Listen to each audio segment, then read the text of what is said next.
This video contains spoilers for episode 4 of Takopi's Original Sin. Leave now if you're sensitive to child abuse, sexual misconduct, or anything of that nature.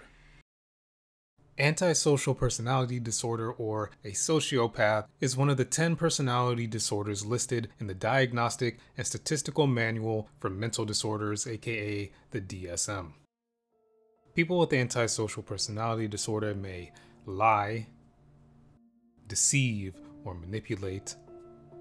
They may act impulsively or disregard the safety of themselves or others.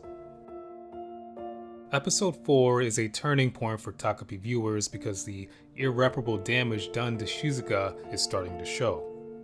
All the bullying, all the parental rejection, isolation, living in squalor has eroded her mental state, and keep in mind, the average age of a 4th grader, which I hate to have on my search history, is around 9 to 10 years old. Shizuka is a child, and every adult in her life has failed her at every opportunity. Her mother is negligent, her father is absent, and her teachers have turned a blind eye. Even the police don't stop to ask why a child is answering the door alone in the middle of the day, living in filth.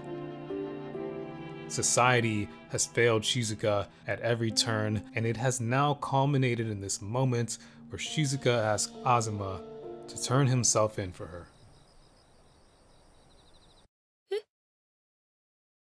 And I'm here to tell you that in this moment, it is okay to hate Shizuka. It's okay to feel betrayed, to question how she could be so cold. How can she not grasp the horror of Marina's body being found? Why is she still obsessed with finding Chappie while everything around her is collapsing?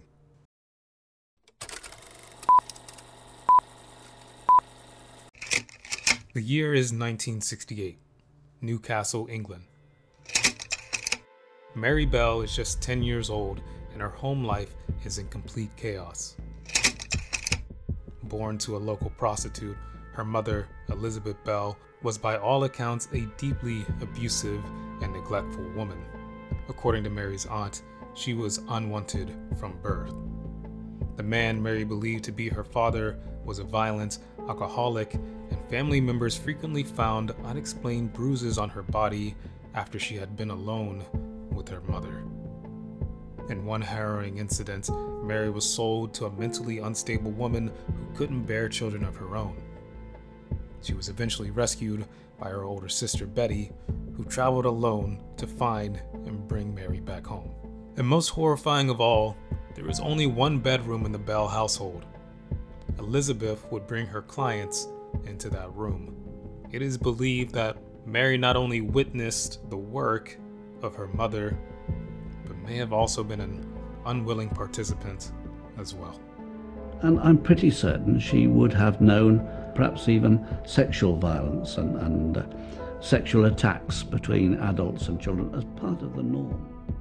In May of that same year, Mary Bell snuck into the home of a 4-year-old boy, Martin Brown, and strangled him to death.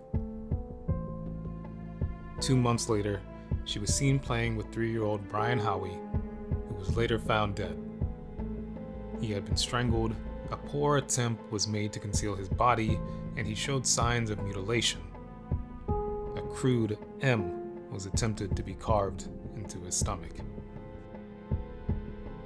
Mary Bell became the youngest known female killer in modern British history. She was sentenced to life in prison and diagnosed with psychopathic personality disorder, a classification listed in the DSM, now considered closely related to antisocial or sociopathic personality traits.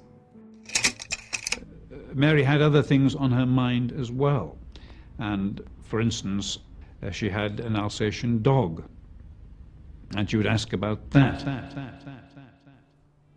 Shizuka's life draws unsettling parallels to that of Mary Bell. If Mary Bell was a psychopath, then Shizuka is, by contrast, a textbook sociopath, and through that lens, her actions start to make sense. Shizuka was relentlessly tormented by Marina.